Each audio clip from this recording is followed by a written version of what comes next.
What is your opinion of bullfighting? Whoa.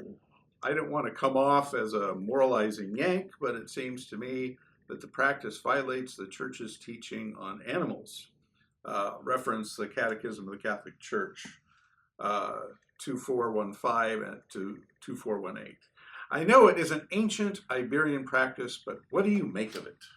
Dun, dun, dun, dun, dun. No? All right, fine.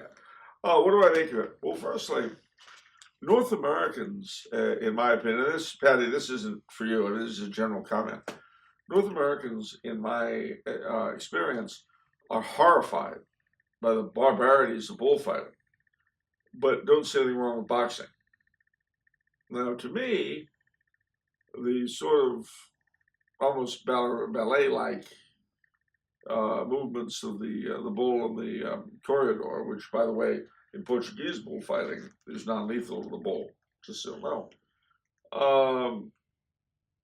Especially given its antiquity and given the fact that the Church has repeatedly approved it, despite what's in the Catechism at the moment. I say at the moment because recently the Holy Father has shown us that the Catechism is infinitely mutable.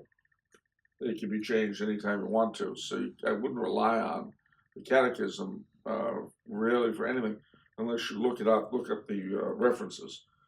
And if the references refer to something authoritative, then you're home. But if not, it could be whatever pops in anybody's head the next time there's another edition.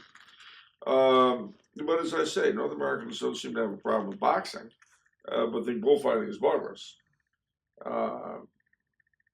And I don't say that either to annoy boxing fans. It just seems to me that that's the game you're going to play. Man against bull, and usually winning, is far more civilized than two guys beating the garbage out of each other. Or worse, taking that further, extreme fighting.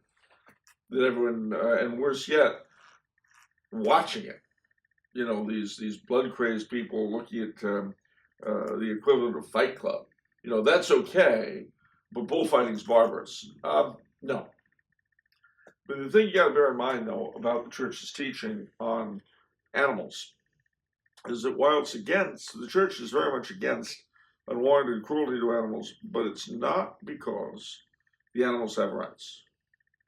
It's because it can demean the person doing it. In other words, if your 12-year-old is torturing Fido to death, Fido, lovely dog, and I'm sorry it's happening to him, but Fido has no rights. Well, he doesn't have a soul. No. At least not an immortal one. He has something that's keeping him together and moving, but he doesn't have an immortal soul. But little Johnny, who's doing it, is debasing himself. And of course, as we know, cruelty to little animals is one of the signs of a serial killer in formation. I'm not saying it'd be funny either. You'd be surprised how many of these loons started out with animals and smaller children.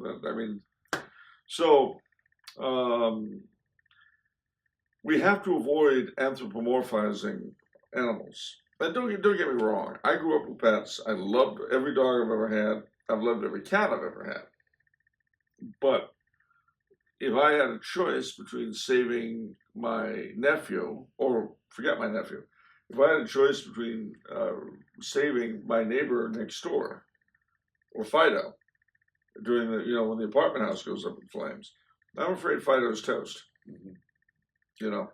Well, as Paddy said here, it's an ancient Iberian practice. It does go back to Roman time. It does. And as I understand it, in originally the Roman form of bullfighting actually involved the person being on a horse, yes, using a lance, and it wasn't until 1726 that a young man actually faced the bull on the ground. Yeah, and that's but even then it was all surrounded with pageantry.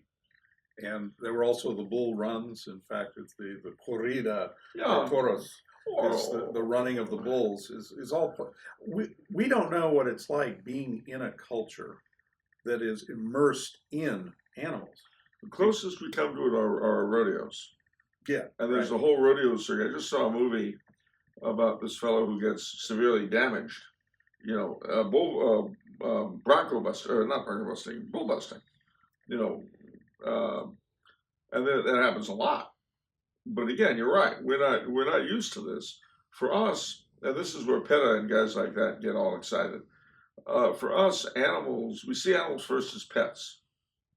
You know, rather than as agriculture. If we saw them as agriculture first and then as pets, they'd be different. But I mean, you know, when you say to someone, when you say to a sweet old lady who identifies fox hunting with killing her kittens, you can't argue with such a person. And believe me, I know this because I wrote an article on hunting once, praising the fox hunt and the stag hunt and all that. And this lady from a seaside retirement villa in England wrote me a letter saying what a terrible unchristian article I'd written, and that she should be horrified if anyone did that to her cats. And I assured her that I didn't think anybody would be hunting her cats with hounds.